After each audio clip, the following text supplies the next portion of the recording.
बहू और बेटी एक समान। माँ, मैं बहुत थक गई हूँ घर संभालते संभालते। यहाँ मेरी थकान किसी को नज़र नहीं आती। कुछ दिन आराम करना चाहती हूँ। सोच रही हूँ कुछ दिनों के लिए अपने मायके आ जाऊँ। आते हुए अपने बच्चों को भी साथ ले आऊँगी। वे वहीं से स्कूल चले जाएंगे। आखिर एक ही शहर में ससुराल और मायका होने का कुछ तो फायदा मिले। नम्रता ने फोन पर अपनी माँ से कहा। पार्वती जी ने दूसरी तरफ से कहा, हाँ बेटा, जब तेरी इच्छा हो आ जाना। आखिर ये तेरा भी तो घर है। ठीक है माँ, तो मैं कल ही आ जाऊंगी। नम्रता खुशी हो बोली, हाँ बेटा, कल आ जाओ, मैं तुम्हारा इंतज़ार करूंगी। अभी मैं फ़ोन रखती हूँ, मुझे मंदिर भी जाना है। कमला जी ने फ़ोन रख दिया और सीधे किचन में गई।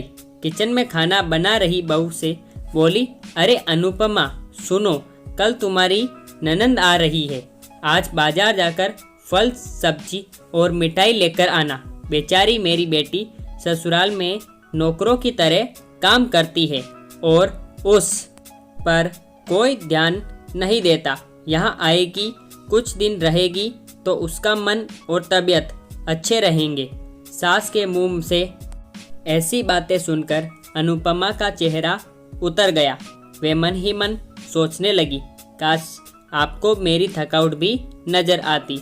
मैं भी दिन रात झाड़ू पोछा, बर्तन, खाना बनाना, मार्केट जाना और हर वे काम करती हूँ जिससे हमारे परिवार वालों को कोई दिक्कत ना हो। काश आप मुझ पर भी ध्यान दे पाती। आपकी बेटी तो जब मन में आता है तब यहाँ आ जाती है, लेकिन मैं साल में एक बार ही अपनी माँ के पास जाती हूँ, तब भी आपको प्रॉब्लम होती है। मैं भी इंसान हूँ, मेरा भी मन है। मुझे भी लगता है अपने माँ के पास जाकर थोड़ा आराम करूँ, सुख दुख की 2-4 बातें करूँ, अपना मन हल्का करूँ। भगवान, अब तुम ही कुछ करो ताकि मेरी सास की आंखें खुले और उसे मेरी थकावट भी नजर आए। शाम तक भगवान ने जैसे अनुपमा की सुन ली और उसकी ननंद का फ़ोन आया। ननंद ने अपनी माँ से कहा कि उसकी सास ने उसे मायके आने के लिए मना कर दिया, इसलिए इस बार वो नहीं आ सकती। पार्वती जी बोली, ऐसे कैसे मना कर दिया? पहले तो कभी वे तुम्हें आने के लिए नहीं रोकती थी, इस बार भला क्या हो गया? लाओ मेरी बात कराओ उनसे, मैं समझाती हूँ। नम्रता ने फ़ोन अपनी सास के पास दिया। पार्वती जी ने कहा, नमस्कार समदन जी, आपसे कुछ कहना था। समदन जी ने कहा, कहिए। दरअसल नम्रता कल त्योहार है, इसलिए अपने मायके आना चाहती है। अगर आप उसे भेज दे तो अच्छा रहेगा। नम्रता की सास ने कहा, देखिए समदन जी, आपकी बेटी मायके जा रहे, इस बात के लिए हमने उसे कभी नहीं रोका और इस बात से हमें कोई प्रॉब्लम है भी नहीं। कुछ दिनों पहले मैं अपने रिश्तेदार के शादी में गई थी। आपकी बहू अनुपमा की माताजी से मिलने का मौका मिला।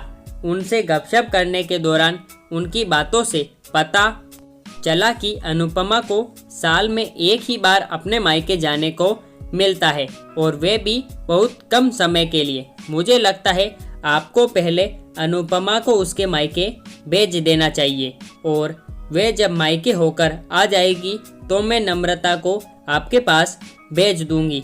एक बहुत ज़रूरी बात जो मुझे लगता है आपको समझ लेनी चाहिए कि आपको अपनी बहू को भी बेटी की तरह या बेटी से भी ज़्यादा प्यार देना चाहिए।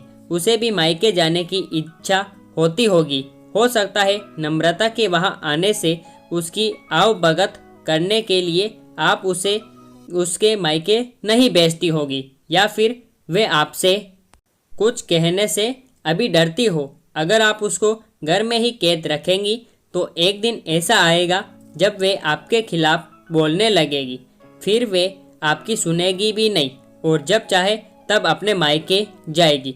ऐसी परिस्थिति आए, इससे अच्छा है कि आप ही कुछ बदलाव अमल में ले आएं, जिससे आपका रिश्ता और रिश्ते की मिठास खराब ना हो। पार्वती को अपने समधन के हर एक शब्द में सच्चाई नजर आई। उन्हें महसूस हुआ कि उन्होंने अपनी बेटी के प्यार में अंधे होकर कभी भी अपनी बहू के मन का विचार नहीं किया। उन्होंने हमेशा ही अपनी बेटी को अपने बहू से ऊपर रखा।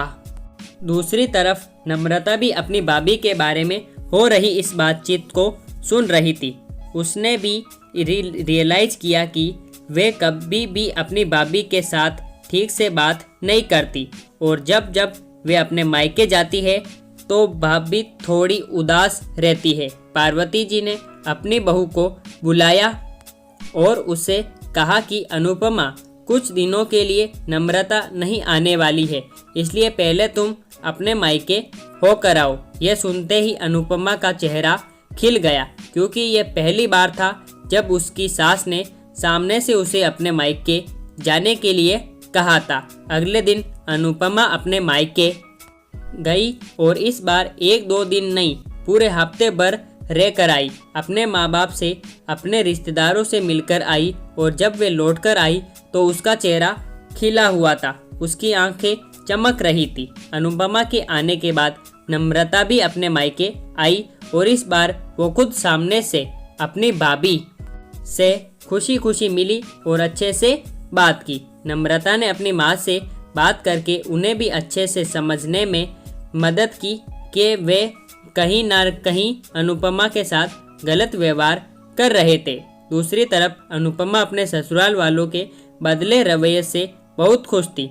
अब वे खुशी खुशी सबका ध्यान रखती और हर काम प्यार से करती।